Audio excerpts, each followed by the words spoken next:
Winter grazing in this part of the world is tough. Our winters are extremely long, and especially the last 2 years we've had a lot of snow. So it's a challenge.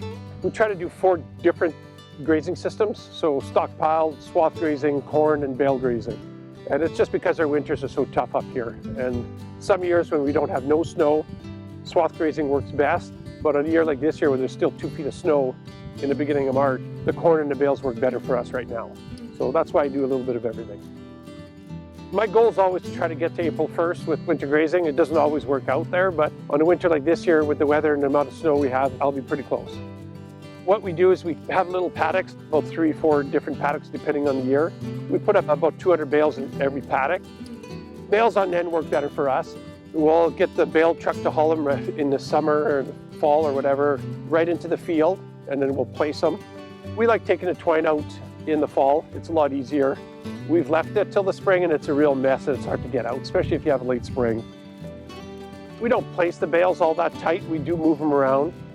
Some fields will bale graze year after year. Some fields will move. You know, like the bigger fields, I'll try to graze them for about 5 years and then move on. Electric fence doesn't work too well for us. So what we do is a little bit different. In years where we have lots of bales, we're not too worried about feed. We'll just leave them in the field the whole time, the whole 20 days or however long it's supposed to last. But a year like this year, what we do is we actually lock them up at night. So we open the gate in the morning, and at night, just get the kids to jump on the snowmobiles and lock them up. The cows get trained. They see the sleds and they see the dogs and they start walking to the gate. With this amount of bales, they'll be good for about 19, 20 days, and that's about the days we get bale grazing. And they're not supplemented. I mean, they have a good mineral package. They have brigade mineral tubs, you know, and that's very important as well. Guys are so scared to try bale grazing because there's so much waste, but you know, actually at the end of the day, it's not that bad. They clean it right up. Of course, depending on the kind of hay. A few years ago, we did a trial with Lara here, and the waste was a little bit higher, but we had reed canary, and maybe we shouldn't have did it with that. In fields where it's good hay, the waste is minimal, and you really see a difference in those fields in coming years. It's just incredible how that grass comes back. So that's why we like to rotate some fields, and there's some fields back there that have been in grass for 30 plus years, and we hit them and you see a difference in the soil improving. What's our winter water management?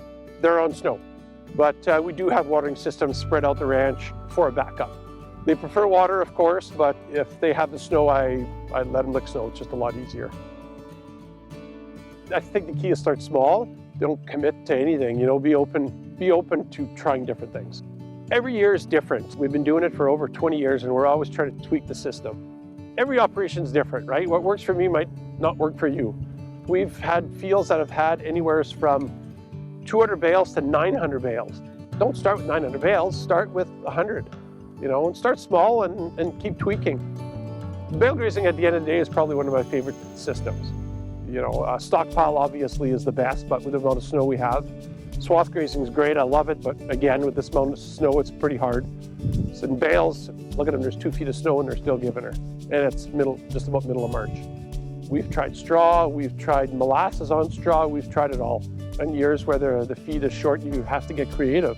Bale grazing, it's good for the pocketbook. I think it's good for the cows because they're always moving around, they're always working. You know, our cows are not super fat cows, but I don't want them fat.